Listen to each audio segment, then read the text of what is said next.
The Secret du Roi, an elusive and clandestine network of spies operating in 18th century France, represents one of the most intriguing facets of European espionage history.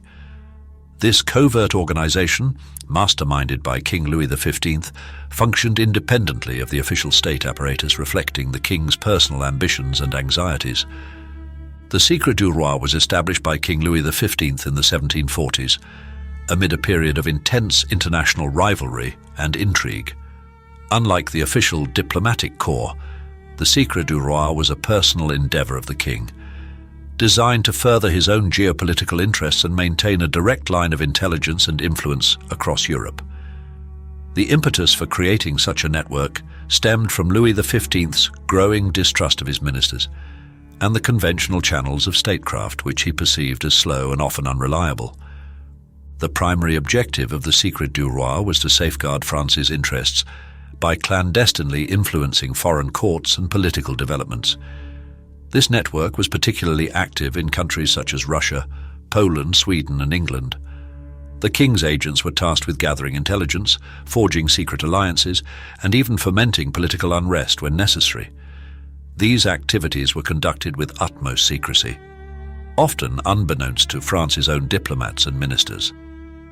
One of the key strategies employed by the Secret du Roi was the use of sleeping agents, operatives who were placed in foreign courts and only activated when needed. These agents were typically chosen for their ability to blend into high society and gather valuable information without arousing suspicion.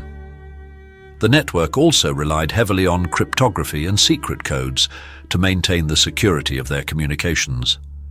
Several notable figures played crucial roles in the operations of the Secret du Roi, each contributing to its successes and failures in different ways. Charles-François de Broglie, the younger brother of the famous Marshal de Broglie, was one of the principal architects of the Secret du Roi. He served as the chief administrator and coordinator of the network, overseeing its operations and maintaining direct communication with Louis XV. De Broglie's extensive knowledge of European politics and his diplomatic skills made him an invaluable asset to the king's covert endeavors.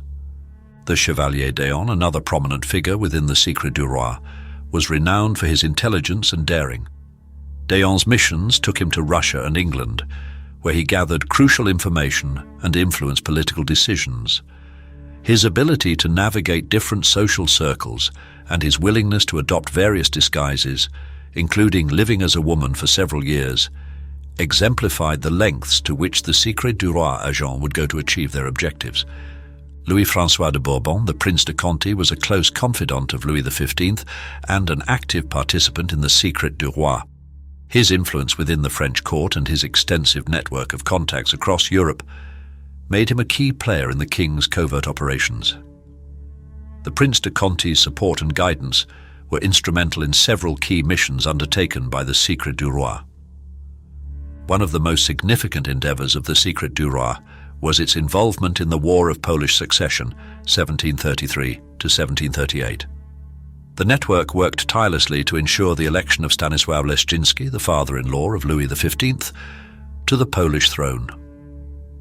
Through a combination of bribery, propaganda, and diplomatic maneuvering, the Secret du Roi succeeded in installing Leszczyński as king, albeit briefly. This mission demonstrated the network's ability to influence major political events through covert means. The Secret du Roi also played a pivotal role in Russian politics, particularly during the reign of Empress Elizabeth. Agents like the Chevalier d'Eon infiltrated the Russian court, gathering intelligence and forging alliances with key figures. The network's efforts were aimed at countering the influence of other European powers, particularly Great Britain, and ensuring that Russia remained an ally of France. The information and influence wielded by the Secret du Roi were instrumental in shaping the complex web of alliances and rivalries that characterized 18th century European diplomacy. Sweden was another focal point of the Secret du Roi's activities.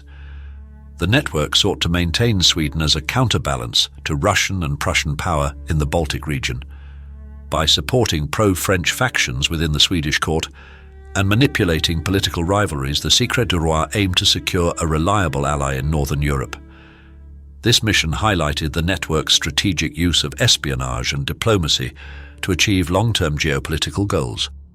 The Secret du Roi began to decline in influence following the death of Louis XV in 1774. His successor, Louis XVI, did not share the same enthusiasm for clandestine operations, and the network's activities were gradually wound down. The changing political landscape of Europe, coupled with internal disputes and financial constraints, further contributed to its decline. Despite its eventual dissolution, the legacy of the Secret du Roi endures. The network's operations exemplified the sophistication and complexity of 18th century espionage, highlighting the pivotal role of intelligence in shaping historical events.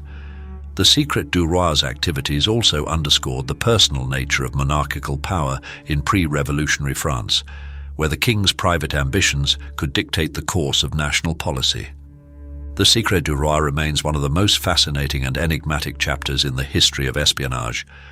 Under the direct patronage of Louis XV, this covert network of spies wielded significant influence over European politics, engaging in a wide range of clandestine activities to further France's interests.